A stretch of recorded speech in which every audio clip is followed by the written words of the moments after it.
할렐루야. 네, 오늘 귀한 예배 나오신 여러분들 주님의 이름으로 환영하고 축복합니다. 오늘도 주님의 말씀과 권세가 여러분 심령에 임하기를 간절히 바랍니다. 우리 좌우의 분들과 이렇게 한번 인사하시죠. 오늘도 행복한 주일 되시기 바랍니다. 오늘도 행복한 주일 되시기 바랍니다. 네, 감사합니다. 우리는 영화를 좋아합니다. 뭐 부디 영화를 또 싫어하는 분들도 있지만 대부분은 그래도 관심 있는 영화는 한 번쯤 보았으면 하는 생각이 들죠. 어찌 보면 우리 인생은 영화와 같다고 말할 수 있죠. 우리는 영화를 보면 영화의 주인공이 마치 자신이라고 착각할 때가 있습니다. 마치 자신이 영화의 주인공처럼 되어서 저렇게 활약하는 것을 꿈꾸고 상상하기도 합니다. 그 영화를 보고 나면 모든 사람들은 자신이 그 주인공처럼 멋지고 강렬하고 의미 있는 자가 되고 싶어 합니다. 그래서 어릴 때 이런 전쟁 영화를 보면은 장교가 되고 싶어 하고, 나는 참모총장이 되겠다, 국방부 장관이 되겠다, 뭐 그런 소원을 말하는 아이들이 있습니다. 또 어떤 나이팅게일 같은 아름다운 그런 간호사의 영화를 보면은 여자 학생들은 나는 간호사가 되고 싶어, 또 나는 의사가 되고 싶어, 이런 소망을 가질 때도 있습니다. 왜? 영화에서는 그 주인공이 너무나 멋지고 너무나 아름답고 너무나 의미 있게 우리에게 보여지기 때문입니다. 그래서 영화에서 보았던 왕의 역할도 해보고 싶고, 영화에서처럼 어떤 스파이 제임스 본드의 어떤 그런 역할도 해보고 싶어 하는 것이 우리 인생입니다. 그런데 일반적으로 모든 영화의 주인공들은 지위에 상관없는 그런 사람들을 소재로 하고 있습니다. 어떤 영화는 그 주인공이 가장 말단의 사회적 하층민이 주인공이 될 수도 있습니다. 또 어떤 영화는 어떤 경찰서의 경찰서장이 아니라 가장 파출소의 어떤 순경직위를 가진 이제 갓 신참 순경이 그 영화의 주인공이 될 수도 있습니다. 그것이 영화의 소재입니다. 심지어 어떤 영화를 보면 백악관 경호실에 있는 별 볼 일 없는 사람이 주인공이 되어서 그 사람을 중심으로 영화가 돌아갑니다.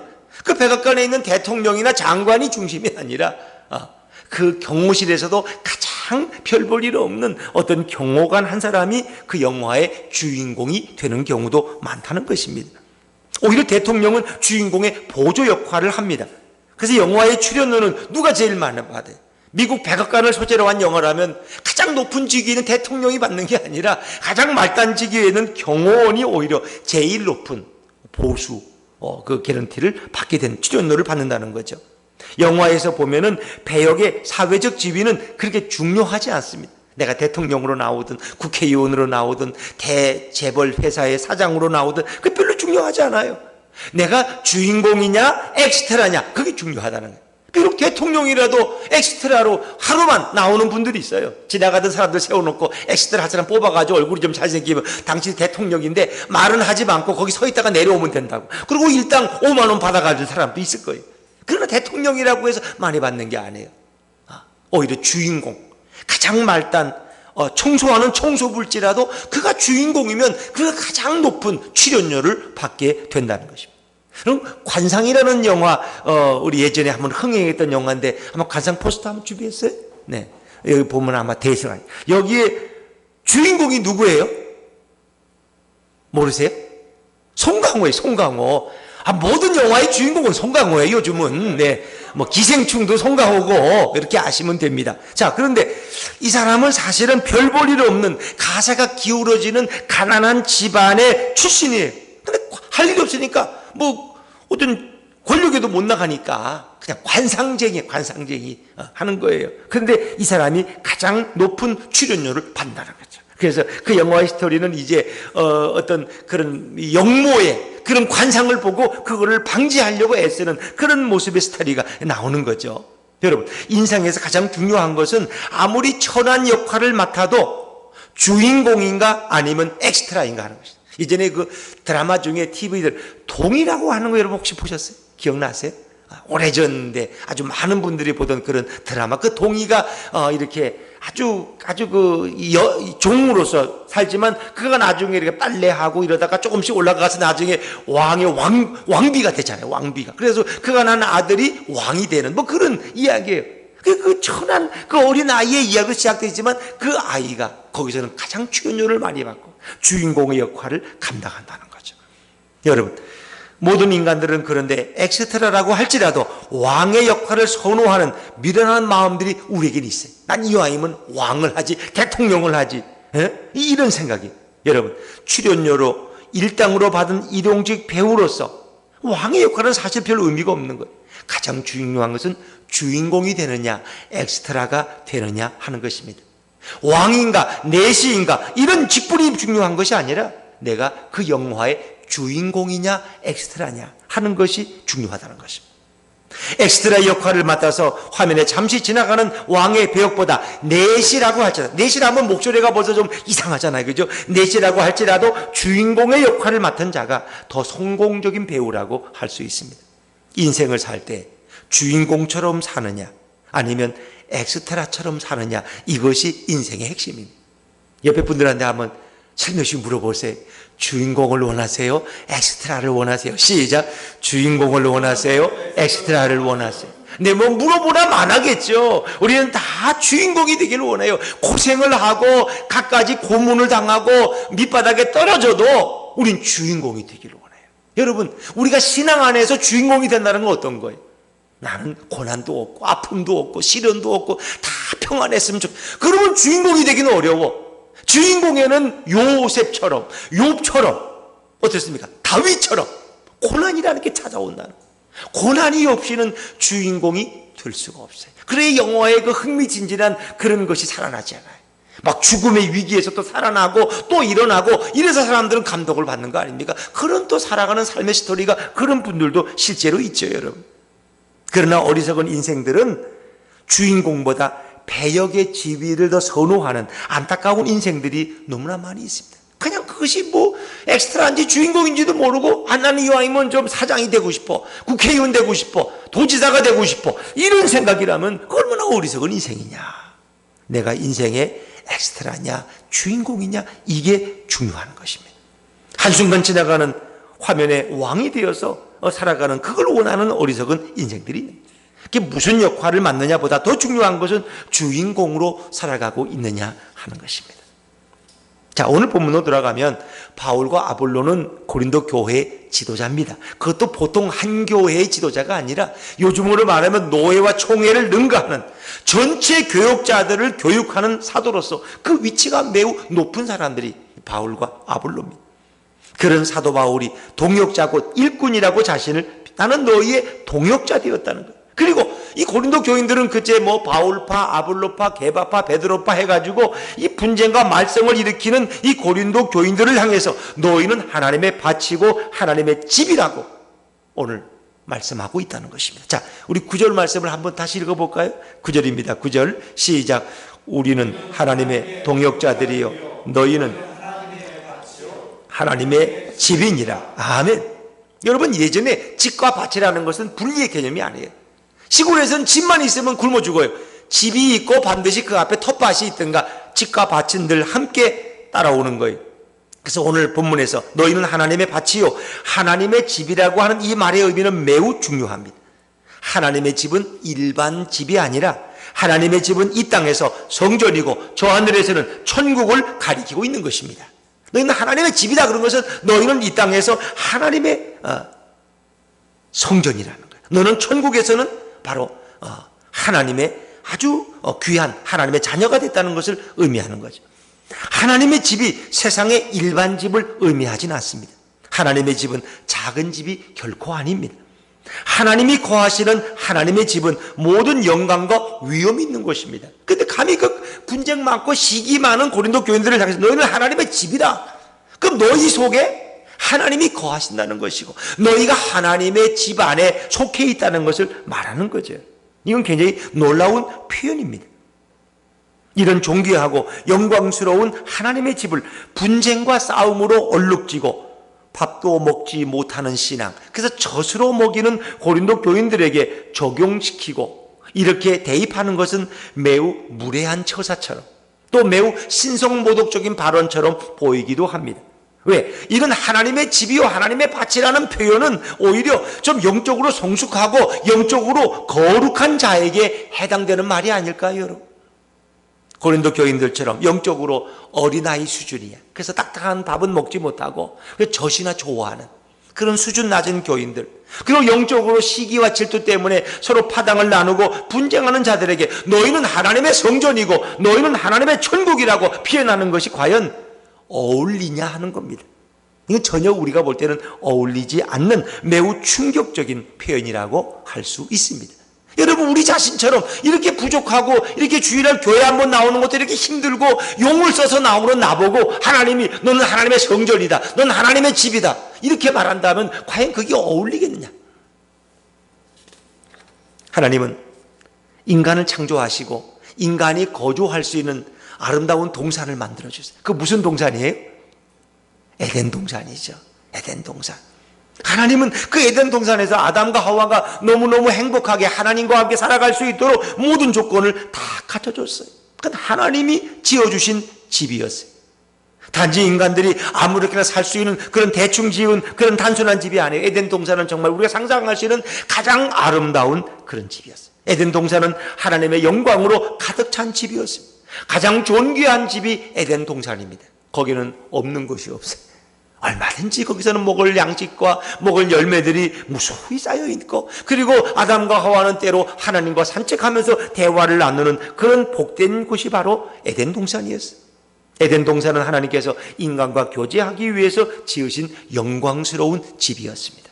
그러나 인간이 하나님의 영광보다 자신이 더 영광스러운 존재가 되고 싶어서 하나님을 외면하고 타락한 것도 바로 에덴 동산이었어요.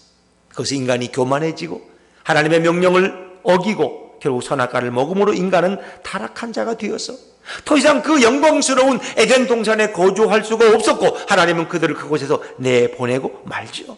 인간은 거기서 쫓겨납니다.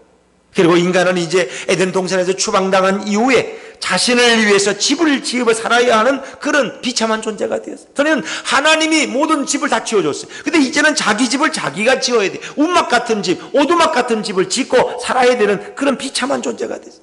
그 집에는 정원도 없어요. 에덴 동산 같은 정원이나 그런 열매나 그런 것을 기대할 수가 없어요. 낡고 허물어지는 집, 지진과 바람에 약한 집을 짓고 살아야 했어요. 타락한 인간들은 찬란한 집이 아니라 초라한 집을 하나라도 만들기 위해서 평생 동안 쉬지 않고 일하는 것입니다. 오늘날 어찌 보면 사람들이 이렇게 열심히 일하고 돈 버는 이유가 뭐예요? 결국 보면은 그 집 하나 장만하기 위해서. 그 집도 장만 못한 사람들은 그건 천추에 한이 맺혔어. 나는 집도 하나 못 준비하고 우리 자식한테 집도 하나 못 물려주고 나는 간다. 그래도 집을 한 두 채 준비한 집들은 그래도 뿌듯해. 나는 내가 살다가 그거 우리 자식 하나 장가 가면 집 하나 줄 거 준비했다. 그럼 마치 인생에 뭐 큰일을 한 것처럼. 이 타락한 인간의 모습. 하나님이 지어준 집이 아니라 자기가 용을 써서 어떻게 집을 좀 준비하려고 애쓰는 인생이 우리 인간의 모습입니다. 타락한 인간들은 한 채의 집을 마련하기 위해서 쉬지도 못하고 죽도록 일만 하다가 그 집에서 얼마 살지도 못하고 죽어야 하는 비참한 존재가 바로 타락한 인간의 모습입니다. 이게 집을 뭐 이렇게 분양받아가지고 이게 좋은 아파트에 들어오신 분들도 다 많이 계십니다. 그러나 과연 여기서 얼마나 살까? 천년 만년 살 것 같습니까? 그렇지 않습니다. 그건 아무도 알 수 없다는 것입니다. 바울과 아볼로는 자신의 집을 마련하기 위해서 열심히 사역한 그런 시시한 사도들이 아닙니다. 그들은 하나님의 동역자로서 고인들로 교인들에게 하나님의 집이 되게 하려고 영적 싸움과 영적인 교육에 매진한 자들이 바울과 아볼로입니다. 바울은 고린도 교인들이 모두가 하나님의 집이 되기를 간절히 소원했습니다. 하나님의 집이 되도록 고린도 교인들을 열심히 가르치고 그들을 훈계했습니다. 하나님의 집이란 하나님이 거하시는 집입니다. 한번 따라해보세요. 하나님의 집은 하나님이 거하시는 집이다. 그러니까 그들 속에 하나님이 거하시도록 그들이 하나님 안에 거주하도록 바울과 아볼로는 그들을 열심히 편지를 통해서 또 말씀을 통해서 가르쳤습니다. 그래서 하나님이 인간들과 함께 거하시는 곳이 타락 전의 에덴 동산이었습니다. 이제 바울은 고린도 교인들이 하나님과 함께 거할 수 있는 영광스러운 집이 되도록 그들을 위해서 사역을 하고 있습니다. 그리고 그들이 하나님을 알아가고 하나님께 경배를 드리고 인간에게 모든 것을 공급하시는 분이 하나님이라는 사실을 고백하는 자가 될 때 바로 그들은 하나님의 집이 될 수 있습니다.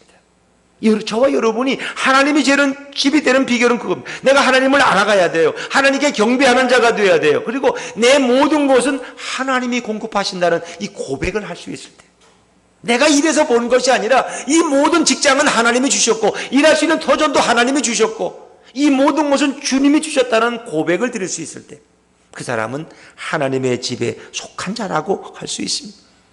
하나님의 집은 모든 것이 풍족하고 하나님의 집은 모든 것이 아름답고 하나님의 집은 모든 것이 다 존귀합니다. 고린도 교인들이 점점 하나님의 집에 기둥이 되고 대들보가 되고 대문이 되고 존귀한 자로 변하도록 사역한 자가 바로 바울과 아볼로이다 하는 것입니다. 예수님은 이 땅에 내려오셔서 예수님 자신이 하나님의 집이라고 모두에게 말씀하십니다. 모든 인류가 집을 잃어버리고 정처 없이 떠돌아다니고 집 없는 서러움에 깊이 빠져서 탄식하고 있을 때 이 땅에 하나님의 집으로 찾아오신 분이 바로 우리 예수님이십니다. 예수님은 하나님의 집으로서 그 예수님의 집 안으로 들어온 모든 자는 생명을 얻고 영광을 얻고 존귀를 얻고 예수님의 집 안으로 들어온 자는 아무것도 부족함이 없는 것입니다. 그래서 예수님 뭐래? 수고하고 무거운 짐진 자들아 내게로 오라. 내가 너희를 쉬게 할 것이다. 하나님의 집 대신 당신에게로 그 정처 없이 방황하는 영혼들이 돌아오기를 예수님은 초청하고 계십니다.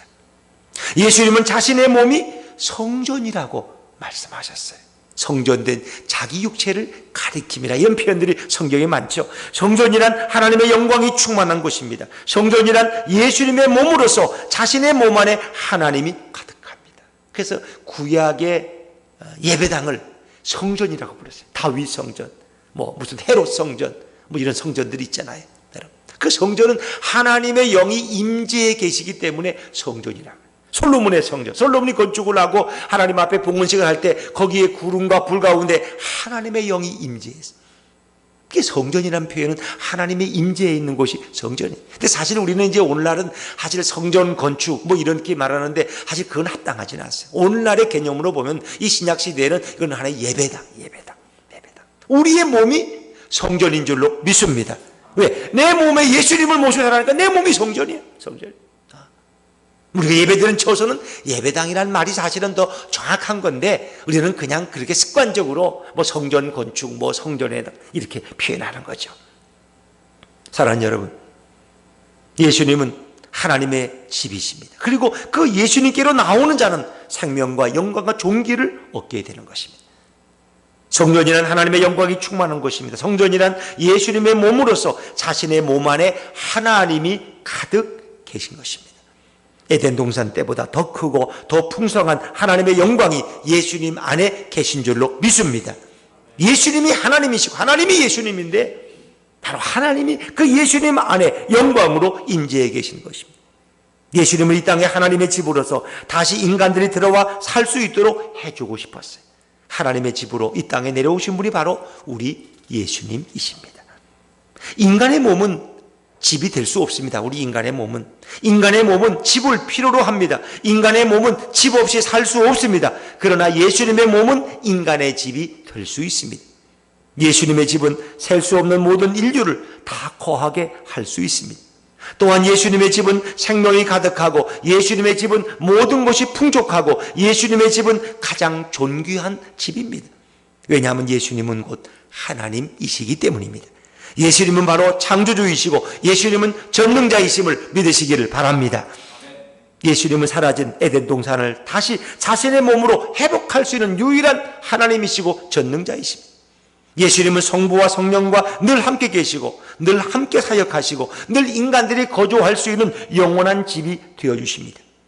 예수님은 그 자신이 모든 인류가 거하는 집이 되어주십니다.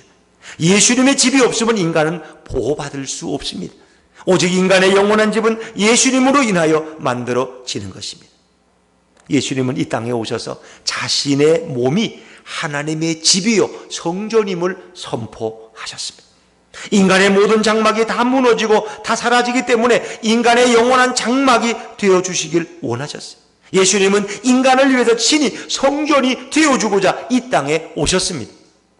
유대 종교 지도자들과 유대 백성들은 예수님의 몸이 어떻게 하나님의 몸이 될 수 있느냐, 예수님의 몸이 어떻게 하나님의 성전이냐고 예수님을 반문하면서 비난했습니다.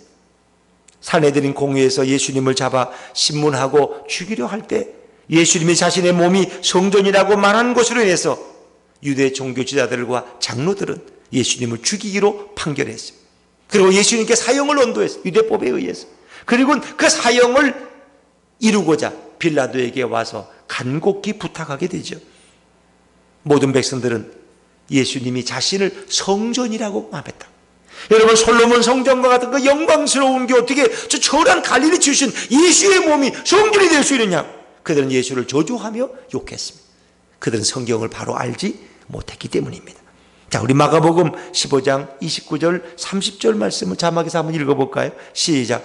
지나가는 자들은 자기 머리를 흔들며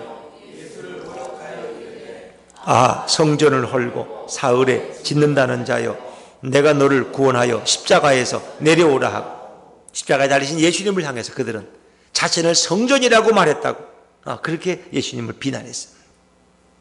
예수님은 자신의 몸이 성전이기 때문에 자신이 죽고 3일 뒤에 다시 부활하여 자신의 몸, 그 성전을 3일 만에 짓겠다고 말씀하신 겁니다.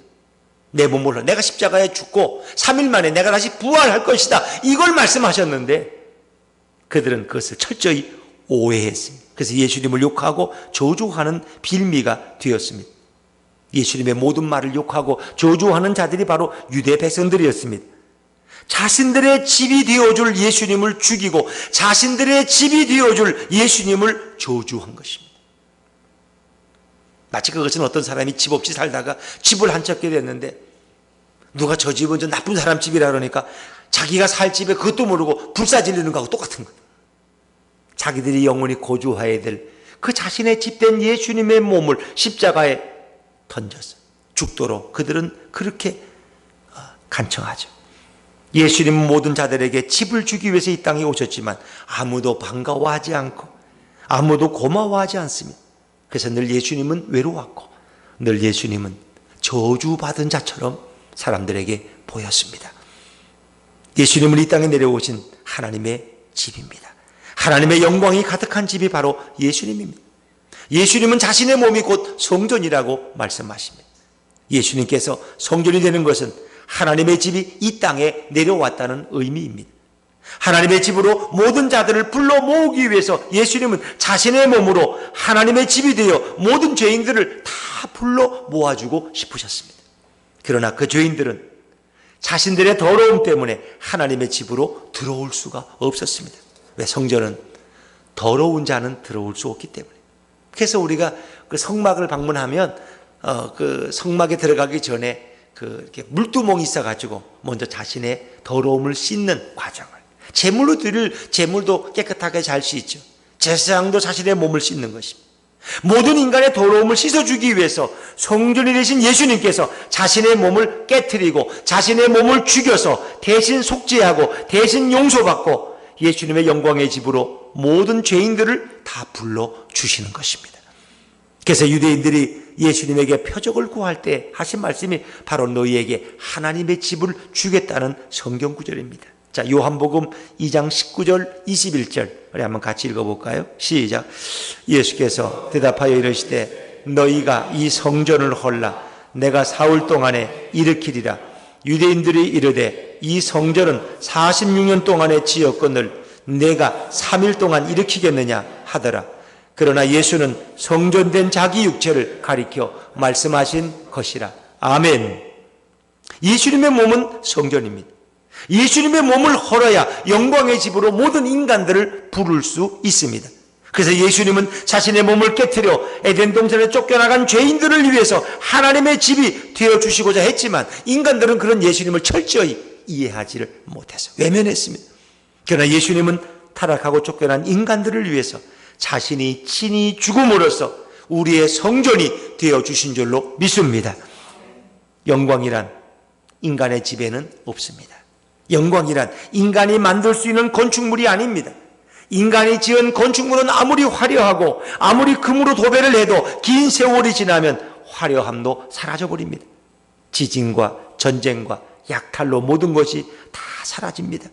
영광이란 오직 하나님께만 있는 줄로 믿습니다.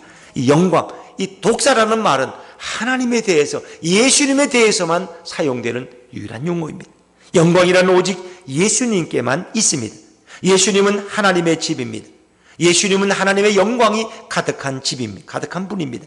예수님은 이 땅에 오셔서 하나님의 영광이 가득한 하나님의 집을 가지고 오셨습니다.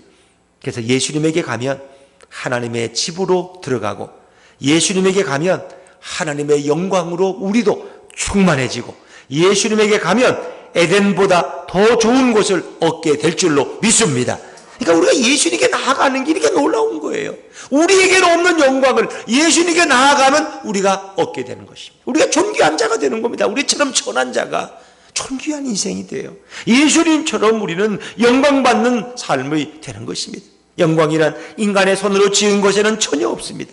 오직 영광이란 예수님의 몸 안에 있고 예수님의 몸으로 이루어집니다.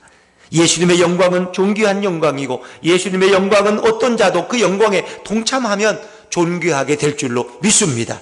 그래서 우리가 주님 앞에 나아가면, 예수님을 믿고 영접하는 순간에 우리도 존귀한 인생이 되는 거죠. 영광스러운 인생이 되는 겁니다. 영광이란 가장 존귀합니다. 도무지 인간의 손으로 이루어지지 않은 영원한 영광이 그분께는 있습니다. 자비로우신 하나님은 우리가 에덴 동산에 쫓겨나서 갈 곳도 없이, 집도 없이, 정처 없이 세상을 살다가 천국에 들어오지도 못하고 범죄하여 지옥으로 들어가는 모든 인간들을 하나님은 보셨습니다. 그리고 다시 에덴 동산보다 더 좋고 더 영광스러운 하나님의 집으로 불러 모으기를 우리 하나님은 원하셨습니다. 그래서 예수님을 이 땅에 하나님의 집으로 보내셔서 누구든지 예수님에게 나오고 누구든지 예수님을 믿고 받아들이면 하나님의 집으로 돌아올 수 있도록, 예수님이 하나님의 집이 되도록 역사하신 분이 우리 하나님이십니다.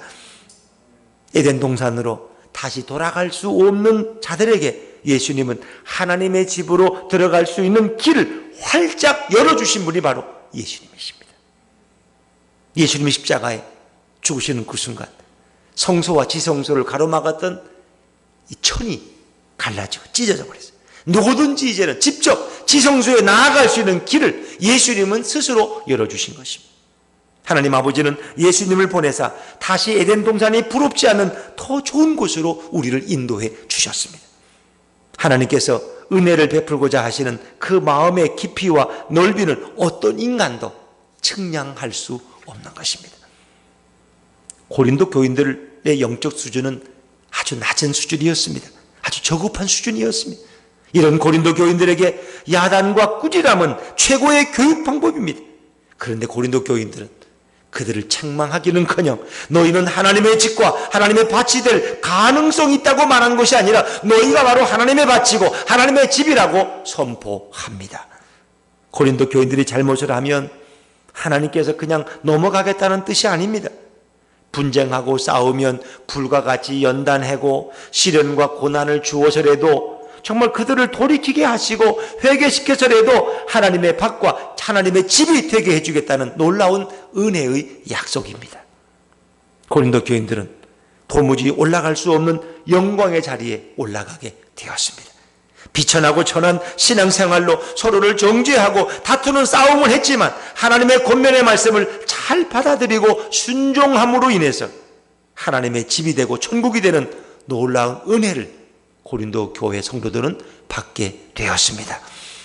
고린도 교인들이 이렇게까지 커다란 은혜를 받고 하나님의 거룩한 성들이 될 줄은 자신들도 미처 알지를 못했습니다. 이제는 자랑스러운 하나님의 집으로 이 세상과 저 세상에서 현세와 내세에서 하나님의 집이 되는 커다란 축복을 맛보게 되었습니다. 이 세상의 모든 자들은 지위가 높은 자도 있고 지위가 낮은 자도 있습니다. 이 세상 사람들은 자신의 지위가 얼마나 높은가에만 관심이 있어요. 그러니까 세상에서도 그 회사의 계장이냐 과장이냐 부장이냐 사장이냐 뭐 이런 게 굉장히 중요한 거예요. 교회에 와도 내가 그냥 평신도냐 아니면 내가 어떤 뭐 권사님이냐 안수집사님이냐 이런 데 사람들은 늘 관심이 있습니다. 그러나 가장 인생을 잘 사는 사람은 자신의 지위보다 내가 정말 하나님 앞에서 엑스트라인가 주인공인가에 더 많은 관심이 있습니다. 인생은 반드시 주인공으로 살아야 할 줄로 믿습니다. 인생은 누구든지 주인공처럼 존귀한 자로 살 수 있습니다. 아무리 세상에서 천하라고 할지라도 우린 주인공이 될 수 있습니다. 고린도 교인들도 주인공으로 살았습니다. 그렇게 살았던 것은 예수님이 존귀하게 만들어 주셨고 주인공이 되게 해 주셨기 때문입니다. 하나님의 집을 가진 자는 인생을 주인공으로 살게 되는 것입니다. 누구든지 예수님께만 나오면 여러분의 지위 고하를 막론하고 주인공으로 인생을 살게 될 줄로 믿습니다. 옆에 분들은 축하해주세요. 이제 주인공이 되셨군요. 시작. 이제 주인공이 되셨군요. 네. 하나님의 집으로 우리는 인생을 살게 됩니다. 하나님의 집이 되고 예수님의 집이 되어서 이 땅에서도 주인공으로 살고 저 천국에서도 주인공으로 살 줄로 믿습니다. 영원한 영화 감독자이신 본 감독과는 비교할 수 없는 영화 감독자이신 예수님께서 자신에게 속한 자들은 다 주인공으로 만들어 주십니다. 존귀한 자로 만들어 주십니다. 그러나 만약 우리가 예수님을 외면하고 예수님의 집에 돌아오지 않으면 남은 인생을 일용직 엑스트라로 살아야 되고 전전하는 비참한 인생이 되어서 세상에서 아무리 지위가 높더라도 결국 지옥으로 들어가는 예정된 비참 인생이 되고 마는 것입니다. 여러분, 성도는 인생을 비참하게 살고 인생의 지위가 낮아도 성도는 현세와 내세에서 엑스트라가 아니라 주인공으로 살아야 할 줄로 믿습니다. 성도는 이 세상에서 별 볼 일 없는 그런 지위에 살아도 예수님이 자신의 몸을 깨트려서 하나님의 집을 지어주셨기 때문에 그 집은 성도의 집이 될 줄로 믿습니다. 에덴 동산은 인간이 사는 집이고 천국은 하나님이 사는 집입니다. 그러나 인간들은 죄를 짓고 에덴 동산에서 쫓겨나서 비참하게 인생을 살아갑니다. 모든 인간들은 이 땅에서 집 한 채를 갖기 위해서 발버둥 치며 살지만 부금을 붓고 대출을 받고 더 가외 노동을 하지만 예수님은 성도들에게 집을 무상으로 값없이 제한 없이 영원히 주시는 줄로 믿습니다. 성도에게 영원히 공짜로 주는 그 집이 바로 천국입니다. 예수님이 성도들을 위해서 마련한 집입니다. 성도들은 천국의 집을 바라보고 천국의 집을 소망하면 이 땅에서도 없어질 작고 허름하고 인간의 손으로 지은 별 볼 일 없는 집에 소망을 갖지 않고 별로 탐탐치 않게 생각합니다. 이 땅의 집이라는 거 그 별거 아니에요. 아무리 잘 져도 부영 아파트 잘 져도 그래도 뭐 보면 하자 보수를 해야 되고 이 옥상도 잘 졌다고 해도 여기 가면 금이 가가지고 우리 시장님들이 이거 하자 해야 된다고 보수해야 된다고 그러신다. 인간이 지은 집은 다 그런 거예요. 거기 큰 기대를 하지 마세요. 이 땅에서 집이 있든 말든 성도들의 집은 이 땅에 있지 않고 영원한 천국에 있습니다. 천국에 있는 집을 소망하고 기뻐하고 자랑하며 전하는 자가 성도가 되어야 할 줄로 믿습니다. 성도는 이 땅에 집이 있어도 그저 없는 것처럼 살아가야 되고 성도는 이 땅에 큰 집이 있어도 천국 집에 비해서 보잘것도 없는 것처럼 행동해야 합니다. 제일 가련한 성도는 이 땅에 있는 집을 사모하고 이 땅에 있는 집을 자랑하는 자. 내 집은 몇 평이고 말이야 얼마짜리인데 너무 좋아. 이것처럼 가련한 성도가 없다는 거예요. 이런 자는 마치 하룻밤 자고 지나갈 허름한 여인숙의 방을 자랑하는 그런 자와 같다는 것입니다. 성도란 영원한 집을 자랑하고 성도에게 영원한 집을 주시는 예수님만 자랑해야 될 줄로 믿습니다. 예수님을 자랑하는 인생이 돼야 돼요. 옆에 분들한테 한번 이렇게 인사합시다. 예수님만 자랑하는 인생이 됩시다. 시작. 예수님만 자랑하는 인생이 됩시다. 성도들은 예수님이 주신 그 하나님의 집에서 이젠 주인공으로 살아가는 겁니다. 예수님이 주신 하나님의 집은 성도들을 위해서 마련되었고 성도들을 위해서 값없이 영원토록 주어졌습니다. 성도들은 찬란한 천국에서 수많은 천사들의 수종을 받으면서 하나님을 섬기고 예수님을 찬양하는 성도로 살게 될 것입니다. 성도는 하나님의 집에서 빛나고 찬란하고 화려한 삶을 살 것입니다. 성도는 예수님이 영원히 살도록 마련해 주신 그 집에서 주인공으로 살게 되는 것입니다. 성도는 이 땅에서 아무리 지위가 낮아도 천국 개런티가 가장 많은 주인공으로 인생을 살다가 예수님이 마련해 주신 저 천국에 가서 영원토록 예수님의 신부로서 주인공으로 살게 됩니다. 우린 천국이 보증된 자들입니다. 개런티된 자들. 예수님은 성도들을 주인공으로 만들어주기 위해서 자신의 몸을 깨트리신 분이 바로 우리 예수님입니다. 그러나 예수님의 성도가 안 된 자들은 이 세상에서 아무리 지위가 높아도 천국 개런티가 없는 엑스트라로 비참한 삶을 살다가 죽어서 영원한 지옥에 들어가고 마는 것입니다. 성도는 천국의 주인공이신 예수님의 신부이기 때문에 영원한 주인공으로 우리는 살아가게 됩니다. 우리는 하나님의 집이 되기 위해서 예수님의 영광을 구하고 예수님의 은혜를 구하는 자로 살아야 합니다. 바울은 고린도 교인들을 하나님의 집으로 만들어주기 위해서 자신의 인생을 깨트리고 자신의 편안함을 깨트렸습니다. 예수님은 에덴 동산에서 쫓겨난 모든 인류에게 하나님의 집을 주기 위해서 이 죄 많고 천한 땅에 내려오셨습니다. 그리고 죄인들을 위해서 자신의 몸을 깨트려서 하나님의 집에 들어오도록 해주셨습니다. 천하고 죄 많은 자들이 거룩하고 빛나는 하나님의 집에 다시 들어갈 수 있었던 것은 예수님이 친히 자신의 몸을 깨트려서 모든 죄를 용서하고 죽었기 때문입니다. 하나님은 예수님을 통해서 하나님의 집을 죄인들에게 활짝 열어주셨습니다. 이제 우리는 예수님처럼 우리의 삶을 깨트리고 우리의 비전을 깨트리고 우리의 자랑을 깨트려서 하나님의 집으로 모든 자들이 들어오도록 바울처럼 예수님처럼 그렇게 살아야 될 줄로 믿습니다. 예수님은 낮고 천한 자에게 찾아오셔서 주인공이 되는 존귀한 자로 만들어 주셨습니다. 이제 우리도 교회에서, 집에서, 직장에서 상대편을 존귀한 자로 만들어 주셔야 됩니다. 상대를 하나님의 집으로 인도하는 자가 되어야 합니다.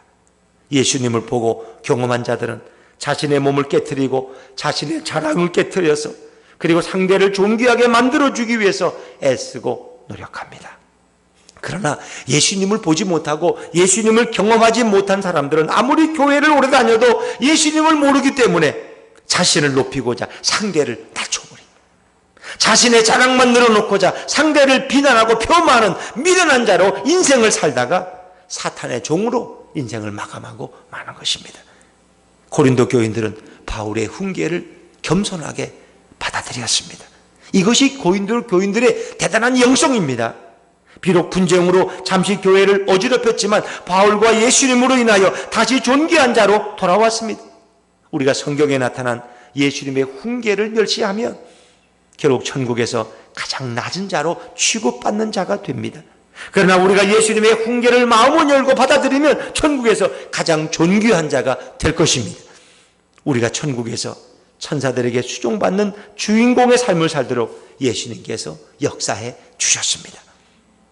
낮고 천한 자로 정처 없이 이곳저곳을 부초처럼 떠돌다가 지옥으로 들어가는 천한 인생이 되시겠습니까? 아니면 높고 존귀한 자로 이 세상에서 주인공처럼 존귀하게 살다가 저 천국에서 영원한 하나님의 집에서 보석처럼 살아가는 그런 인생이 되시겠습니까? 이 세상에서 여러분은 선택하실 수 있습니다. 영광스러운 길에는 반드시 영광스러운 선택이 필요합니다. 영광스러운 자는 찬란한 영광을 위해서 사는 자입니다. 영광스러운 삶은 자신의 마음대로 되는 것이 아니라 자신의 생각대로 되어지지 않습니다. 영광스러운 삶은 영광스러운 예수님께 나아가야 할 줄로 믿습니다. 예수님의 영광의 빛을 온 영과 몸으로 받아야 합니다. 원래 달은 빛이 없다는 거 여러분 아시잖아요. 밤에 달이 환하게 빛을, 그건 태양을 받아서 반사하는 거지 달 자체가 빛을 내는 게 아니에요. 우리도 마찬가지예요. 영원한 빛 대신 예수님께 나아가면 예수님의 영원한 생명의 빛을 받아서 우리도 빛을 비추는 인생이 될 줄로 믿습니다. 우리도 예수님처럼 우리 안에는 영광의 빛이 없지만 예수님을 통해서 얼마든지 빛나는 인생을 살아갈 수 있습니다. 보름달이 밤에 얼마나 환하십니까? 보름달이 얼마나 멋있습니까? 우리의 영광의 빛은 오직 예수님으로부터 나오는 것입니다. 우리가 하나님의 집에 거하고 영광스러운 자로 살려면 주님 앞에 나와서 깊이 기도하는 자가 되어야 합니다. 기도는 하나님께서 우리를 힘들게 하려고 요구하는 부업이 아닙니다. 기도는 하나님과 나누는 대화이고 예수님과 깊이 사귀는 교제의 통로입니다. 기도는 아무나 하지 못합니다. 하나님께 선택하여 불러주신 자만이 기도의 주인공이 될 수 있습니다. 하나님께서 주인공으로 살게 해주고 싶어서 여러분에게 기도하도록 역사하십니다. 기도하는 자는 하나님께서 자신을 주인공 삼은 존귀한 자라는 사실을 기도 중에 깨닫게 될 것입니다. 기도란 자신의 영광을 보지 않고 기도란 예수님의 영광을 보기 때문에 예수님께 더 가까이 갈 수 있습니다. 영광된 인생을 살도록 예수님은 우리에게 기도의 광채를 주셨습니다. 기도는 고통이고 기도는 아픔이 아니라 예수님의 영광을 보고 만끽하는 은혜의 시간이고 존귀한 시간이 될 줄로 믿습니다. 예수님의 영광의 빛을 받기 위해서, 예수님과 함께 그 영광의 아름다운 성전에 거하기 위해서 날마다 기도에 힘쓰고 예수님 앞에 나아가기를 멈추지 않는 저와 여러분의 삶이 되기를 주의 이름으로 축원합니다.